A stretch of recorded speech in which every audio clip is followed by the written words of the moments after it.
आज का जो हमारा पहला क्वेश्चन है, so that y is equal to A X plus B upon X is a solution of the differential equation X square D two Y upon D X square plus X D Y by D X minus Y is equal to 0। Generally questions इसी तरह के रहते हैं। आपको यहाँ पर एक equation given है, y is equal to A X plus B upon X, ये आपका एक इक्वेशन है। हमें ये शो करना है, ये बताना है, ये दर्शाना है कि ये इस डिफरेंशियल इक्वेशन का सॉल्यूशन है। बस यही हमें दिखाना है। कैसे दिखाते हैं? बहुत ही सिंपल है। सबसे पहले आप इस चीज को ध्यान से देखिए। आपके क्वेश्चन में दो चीजें होनी चाहिए, एक इक्वेशन टाइप का होना चाहिए और एक डिफरेंशियल इक्वेशन होना चाहिए। इन दो चीज़ों के बाद आपको करना कुछ नहीं है। आप अपने डिफरेंशियल इक्वेशन को ध्यान से देखिए और देखिए कि इसमें हाईएस्ट ऑर्डर क्या है। हाईएस्ट ऑर्डर डेरिवेटिव का, डिफरेंशियल कोफिशिएंट का हाईएस्ट ऑर्डर क्या है। तो डिफरेंशियल कोफिशिएंट का हाईएस्ट ऑर्डर आप देख पा रहे हैं D two Y upon D X square है। आपको करना कुछ नहीं है, बस जो आपका ये इक्वेशन था इसे आप 2 बार डिफरेंशिएट कर दीजिए।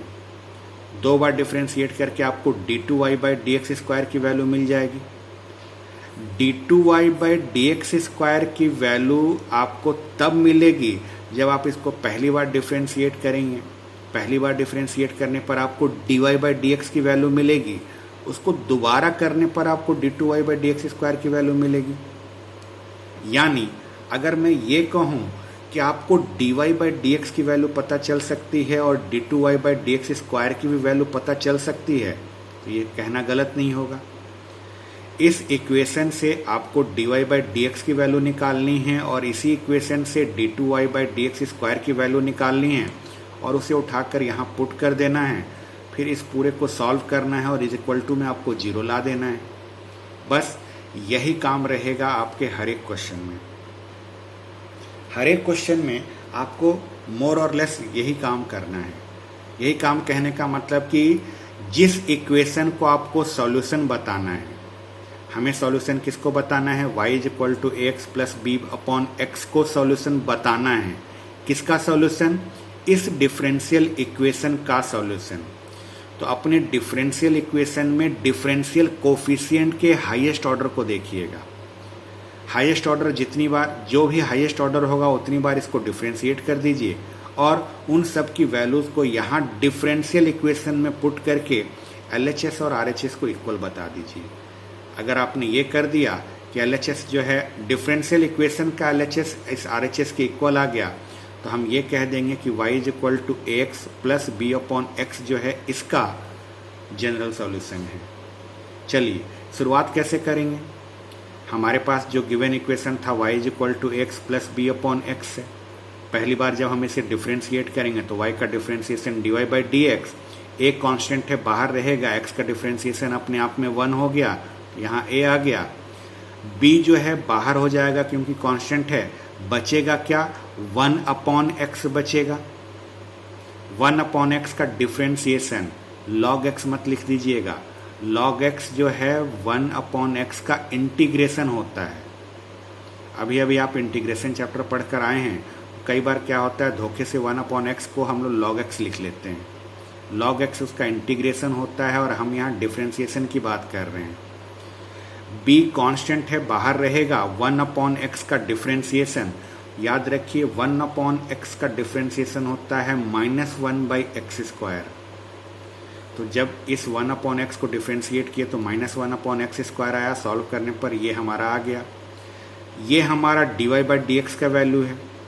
चूँकि हमने डिफरेंशियल इक्वेशन को देखा हुआ था तो इसमें D two Y by D X square हमें नज़र आया था, यानी हम इसको एक बार और डिफ्रेंशिएट करेंगे।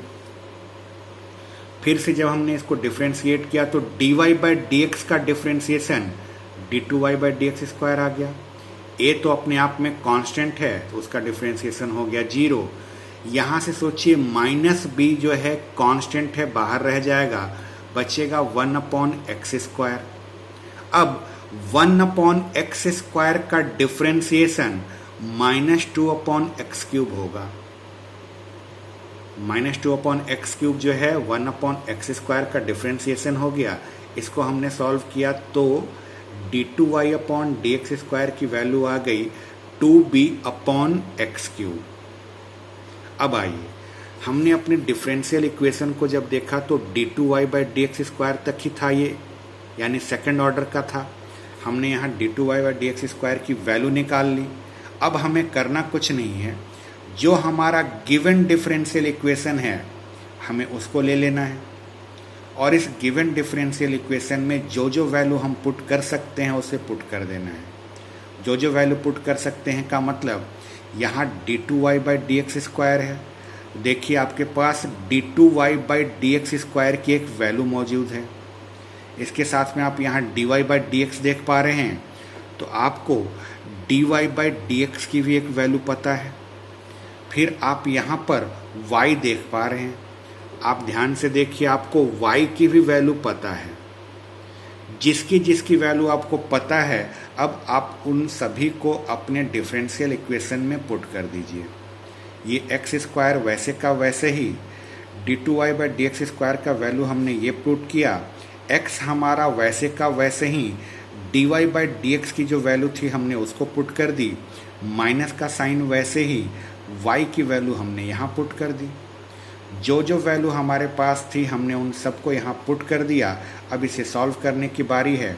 इसे सॉल्व करने के बाद सारा चीज़ को जब आप ध्यान से सॉल्व करिएगा तो आपको 0 मिलेगा, यानी आपका LHS जो है RHS के इक्वल आ गया। LHS अगर RHS के इक्वल आ गया तो हम क्या कहेंगे, हम सिंपली यही कहेंगे कि हमारा जो फंक्शन था y = ax + b/x, ये x² d2y/dx² + x dy/dx - y = 0 इस डिफरेंशियल इक्वेशन को ये सेटिस्फाई कर गया। मतलब हमारे लिए y = ax + b/x जो है वो इस डिफरेंशियल इक्वेशन का सॉल्यूशन कहलाएगा। जब भी आपको कोई डिफरेंशियल इक्वेशन का सॉल्यूशन बताना हो कि इस डिफरेंशियल इक्वेशन का ये सॉल्यूशन है, तो आप अपने डिफरेंशियल इक्वेशन में डिफरेंशियल कोफिशिएंट्स को देखिएगा कि डिफरेंशियल कोफिशिएंट कौन कौन है। dy/dx है, d2y/dx² है, d3y/dx³ भी अगर रहे तो आपको उन सारे डिफरेंशियल कोफिशिएंट्स की वैल्यू को फाइंड करके अपने डिफरेंशियल इक्वेशन में पुट करके LHS को RHS के बस इक्वल बताना रहता है। अगर हमारा LHS RHS के इक्वल आ गया, जैसा कि इस केस में हुआ था, तो हम कहेंगे कि जो हमारा फंक्शन था वो फंक्शन उस डिफरेंशियल इक्वेशन को सेटिस्फाई कर गया और इसलिए उस फंक्शन को हम सॉल्यूशन कहेंगे उस डिफरेंशियल इक्वेशन का।